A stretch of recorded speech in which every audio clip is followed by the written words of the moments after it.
हई ना देखा राजा बाबू के अभी ले सुतले बाड़न सरवा हमरा घर में एगो ये नालायक पैदा ले बा। सूरज का पार पाके नाचे लागल एकर अभी ले टाइम ना भइल। सबकर गोरु के लेहन पड़ गइल, हमार गोरु के अभी तक लेहने नहीं के पड़ल। सही कहल गल बा, सरवा काम के ना काज के दुश्मन अनाज के भाई। कुल काम हमरे जिम्मा बा। यार जवन देखा तवन छोड़ ले रहा था, खा के साढ़ लेका सुता था, खाली घूमता। हम तो पागल बनी एकरा से। देखा पानियो नहीं खेरा खले।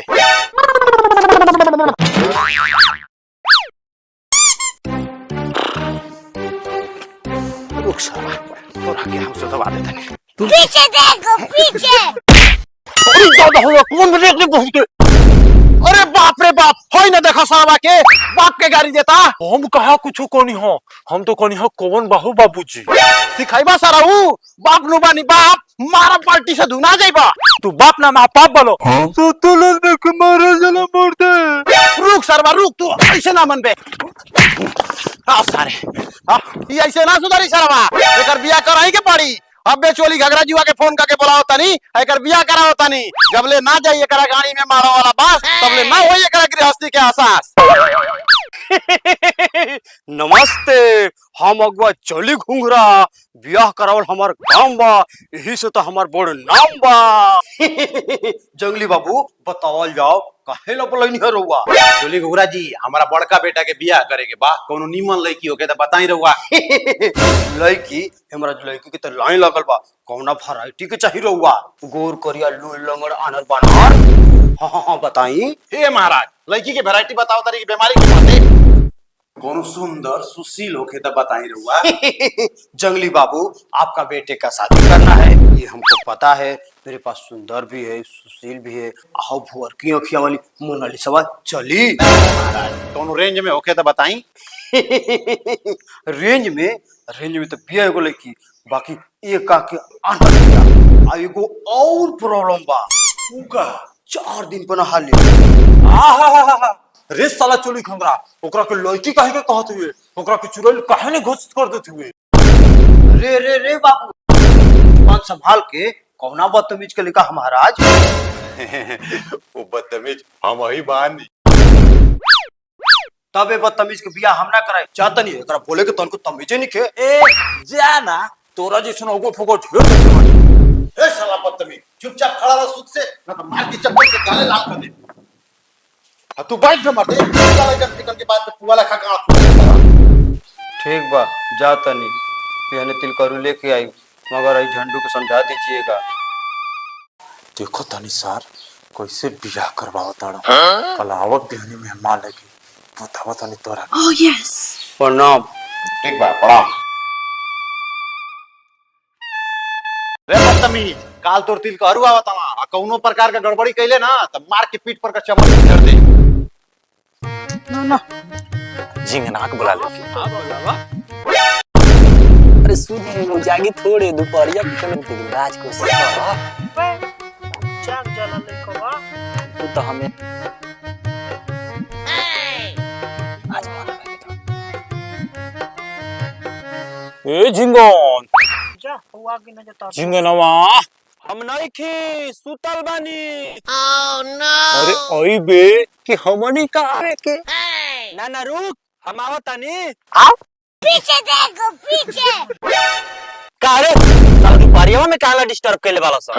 और ताश खेले चलबे के घर ही में ताश खेलाई, कहते कहगो को ठमनियों के चढ़ा दे के। ना चलो सन उहरे खेले के। हां तो चल चल चला कब्बे से भेज के हमके जगह बैठोले वाला सन। चल फेट बड़ी बतिया बे। दोपहरिया में क्या आरामो ना करी। अब वही ले अगु हवा ना आइले, 2 घंटा हो घामा में खड़े सब रखियो पंप्स आ जाएगा। जो साले अंग्रेज की औलाद, खाए दिमाग चला करता, साले अंग्रेजी झाड़ता। अरे बिलाई के बेटा, आगे आके बैठ। नो मैं आगे नहीं बैठूंगा, मेरा गांड में गड़ता है। गांड में गड़ता तो हमारा लाल पर बैठ। चल बे कि हम जाए। एक्सक्यूज मी, मैं भी चलूंगा। चल बैठ।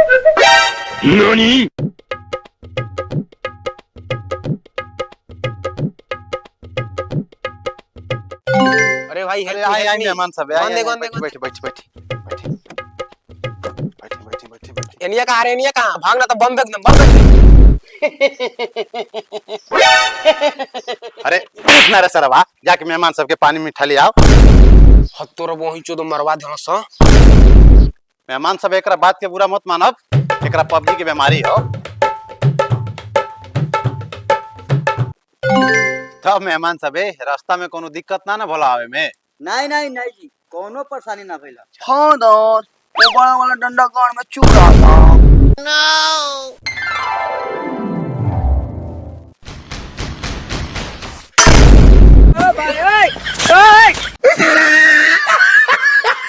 खा खा बिया थोड़ी भइल बा कि गाड़ में ठुसवा।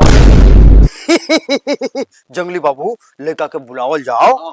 काहे ना वो हित के तो हम जानते बानी कितना बढ़िया हूँ।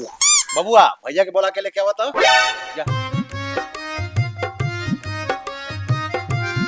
बस लगा था कि हम जल्दी पार हो जाए। Oh, yes! बैठ रे, चल बैठ बैठ।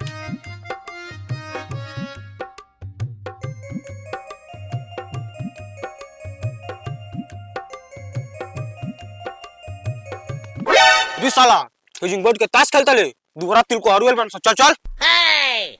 तिल को हरू तू चल, हम आवता नहीं। ठीक बा, जल्दी आइए न तो मार के बाबू गाड़ के गुर्दा उड़ा दिहन।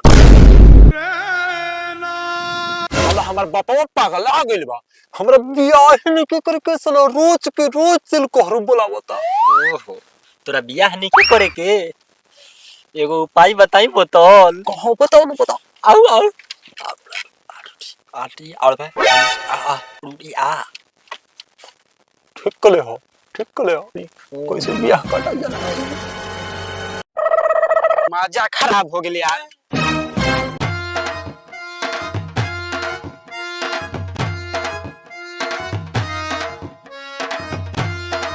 प्रणाम बहक।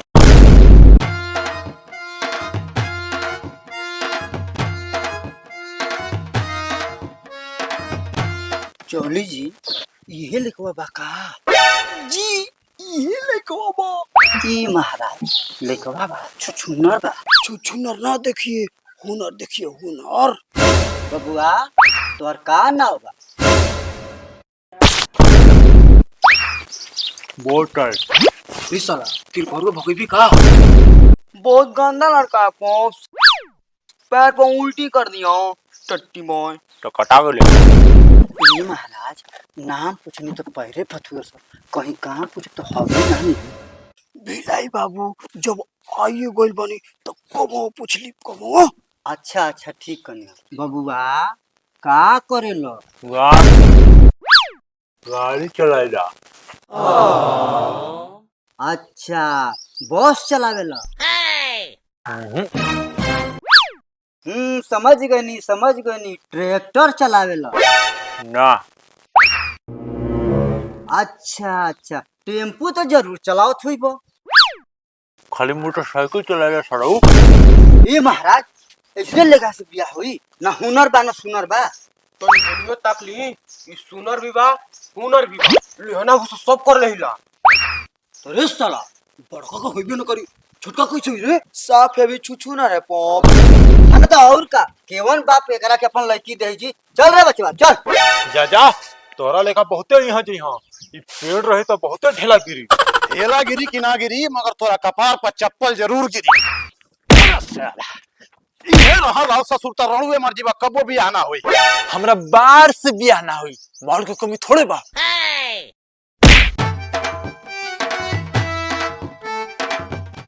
तो भाई गाड़ी लिया बने माल के घुमावे खातिर। ये मर्द भाई एक दिन खाती हमरो के देना दियो।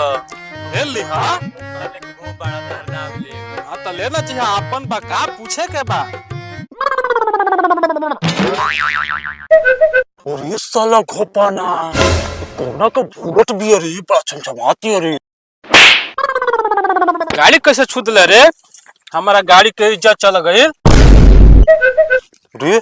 तोरा गाड़ी पे हाथ रख, तोरा गाड़ी के इज्जत चल गई। तोरा गोनिया पे हाथ रख, तोरा गोनिया के इज्जत चल जाई।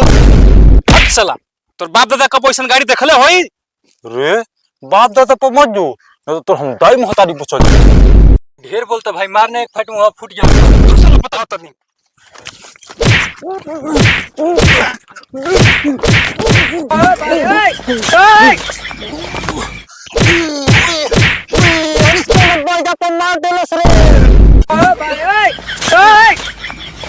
पकड़ ले बानी हम एकरा के पकड़। अरे साला हमरा का लात पकड़ तड़ी एकरा ने पकड़े के बाद चल बालत के बालसन चल कि नहीं हमन यो गाड़ी। साला गाड़ी वाला बना तले कल गाड़ी लेके आई और तोरा छाती पर दौड़ाई। साला चोरी में झाट नहीं, सलाई में डेरा। सब भिखारी का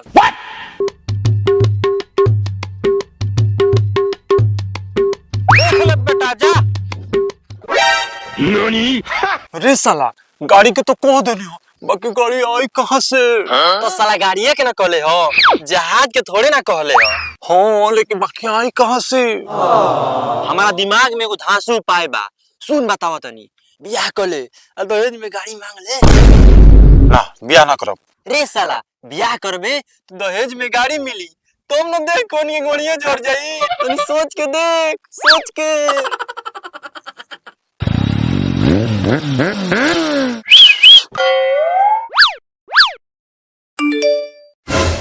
कौन पंडित के देख। हाँ ठीक कर ले। कौन पंडित के देख। Oh no! चौली जी रुकिए ना महाराज। करे सरवा कहलो रो कोई लियो। हे महाराज इतना घामा में आवतनी, भूख लागल होई, प्यास लागल होई, चली न बगले में मिठाई के दुकान में पानी पिला दी। अरे इतना सेवा कहलो करत हुए। चौली जी हमको ना बियाह करना है। चल हट, तोर बियाह ना होई, तू रणवे रहबे। कुछ करिए ना चौली जी, कुछ करिए ना, कुछ करिए ना। चल चल कोनो जुगाड़ बनावा तनी। एगो और रिक्वेस्ट है चौली जी। वो ना हमको दहेज में मोटरसाइकिल जरूर दिलवा दीजिए। मोटरसाइकिल? साला तोरा के तो साइकिलो ना मिली रे। ना आप दिलवा दे, आप दिलवा दे, आप दिलवा दे, आप दिलवा दे। चल चल ठीक बा, तिल कहरु लेके आई, लेकिन बाबू इन बार इज्जत जरूर करना मेरा। ठीक बा, लेकिन कब भाई? पट्टू में।